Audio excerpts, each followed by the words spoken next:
So you all have been on the big keynotes, yeah? This is the small one, but that doesn't make it less important. And I'm happy to see that you guys are here, while a lot of things is happening in parallel. But we start with a video so that people see that things are moving here, right? I had the clicker before. There. First of all, welcome to this session. It's about natural capital and primary focus on green cubes. Måns, move a little bit closer. Yeah, and if you feel far away, come in a little bit. I think we have space here. We are here with a purpose, and that's to give value to nature. And I'm a firm believer that we're shaping the next natural capital, the next type of currency. I think we have some investors here, right? And the banks. You guys should not look at Bitcoin, you should look at green cubes, and you will understand soon after these 15 minutes. But let's start with the video.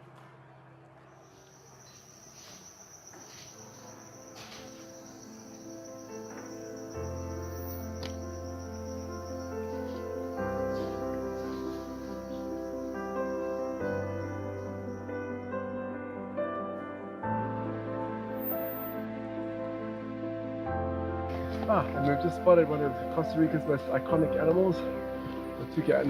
The whole ground is just alive. So we got Louis and Emile, the gamba.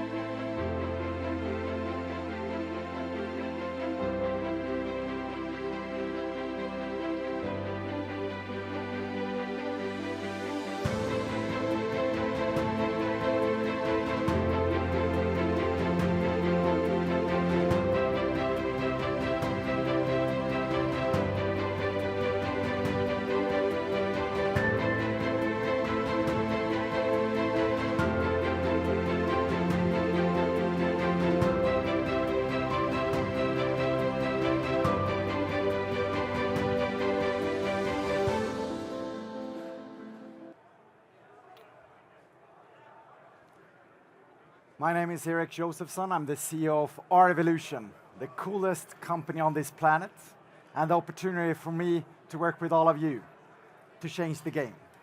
We are an evolution, but also a revolution. Welcome in, friends. Amazing. Good to see you here. We go all the way from the energy space with solar parks, desalination parks, to now nature, and we're going to focus on green cubes today. What is important with our evolution and what we're doing together is that it's hands-on. We don't talk, we do. And here you see some of the key team members of our evolution in action.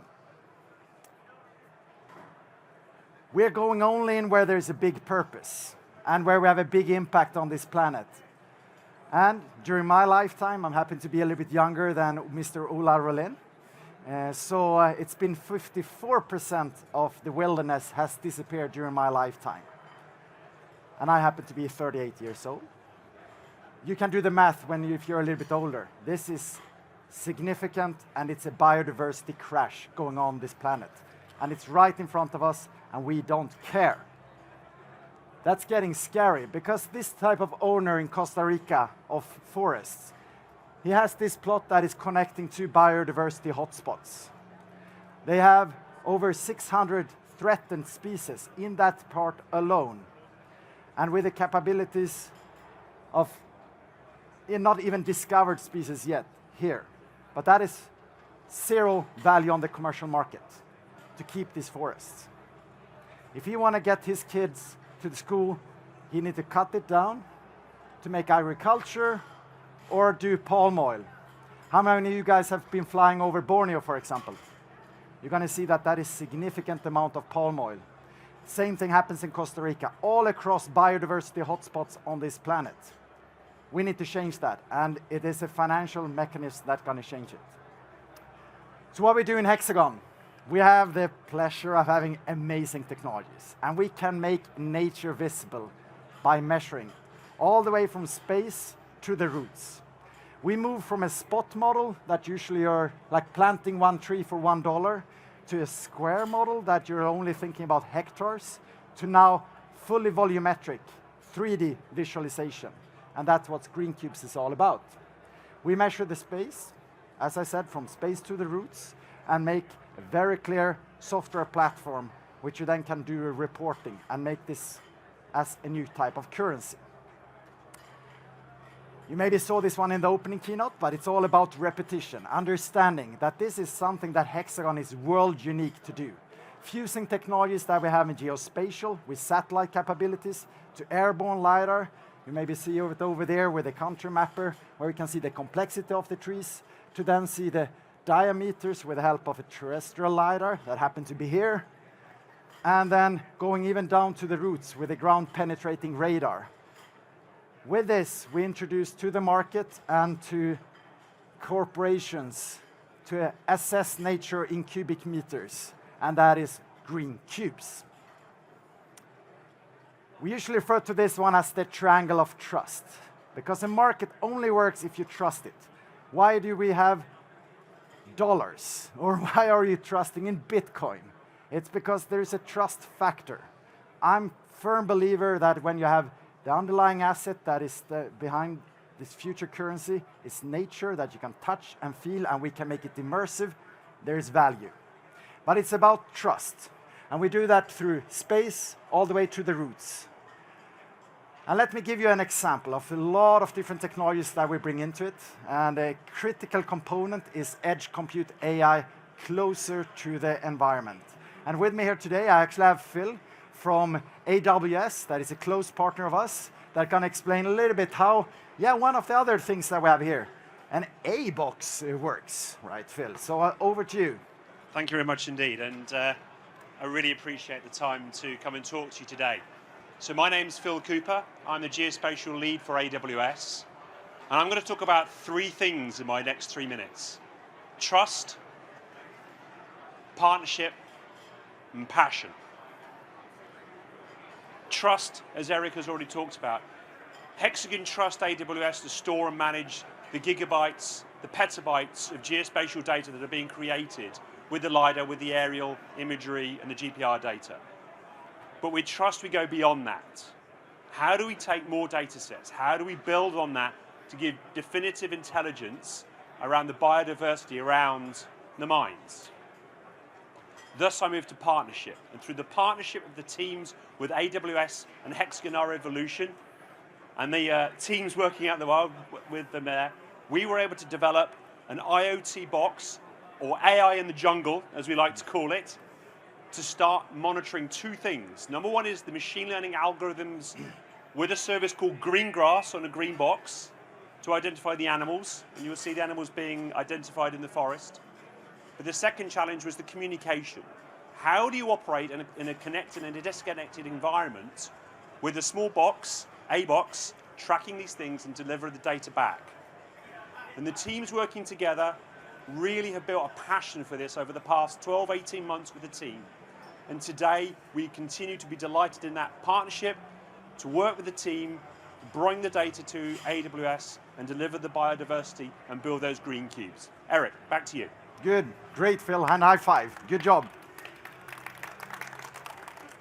So here we are gathering the world-leading partners. We have over 40 of them right now, and we are changing the game together. So super cool. Also cool to have Nordea here. We're starting to do something in Sweden too together. But in summary, you need that nature visible, closer to you at your fingertips. And this is the type of platforms that we now have introduced to Vale, Samarco, to partners in the Costa Rica, and the list goes on. But you also need to further move this to the next level with the assurance. So we're excited to have KPMG as our assurance partner, going in and ensure that this is actually following the procedures and the compliance. And the Green Cubes methodology is now part of the leading pilot for TNFD and other regulation bodies for measuring nature. It's been a journey. We launched Green Cubes in February last year as a sponsorship model, where you can support rainforest in cubic meters for 10 cents for 1 year. Then it continues. So then the forest owner and the researchers get a recurring income, and then we can overcome the challenges of palm oil or agriculture. I got calls from Hexagon Mining, the head of Hexagon Mining in Latin America, Koto, and he started calling me, Eric, you need to come to Latin America. I was like, well, I don't have time for that, my friend. You have to. Turns out that digital reality was even more important business opportunity than the sponsorship, because the larger mining corporations are struggling today. They need to have a clear visibility of nature before, during, and after extraction. And in very rapid speed, we now have launched the partnership with Vale. And we are also moving forward with Samarco and many more. But let's look into Vale. And we go to Brazil and the future use mine that is called MAC.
That was just a teaser video that we launched in the beginning of the year. Since then, the platform is up and running. You can actually walk over to the R Evolution corner and see all live data from the Vale site.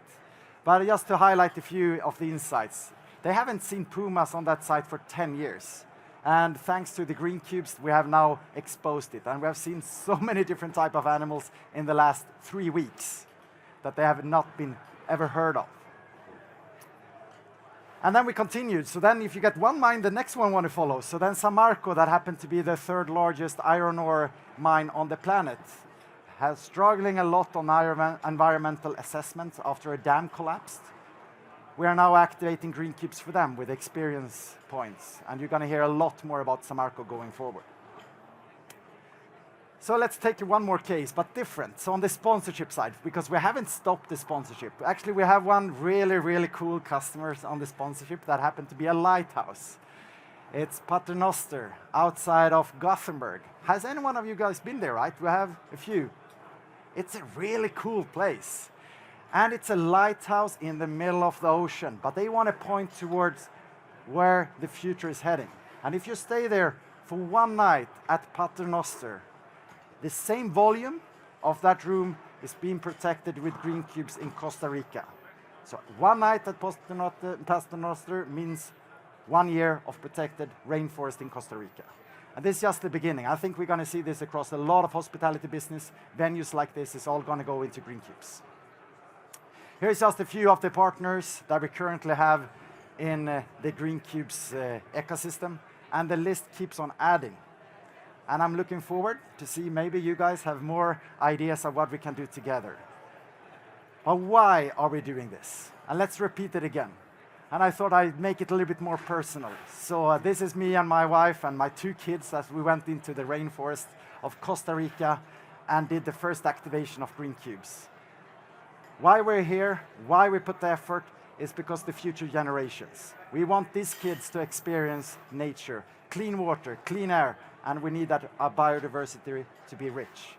That's an investment that is much more worth than a couple of millions.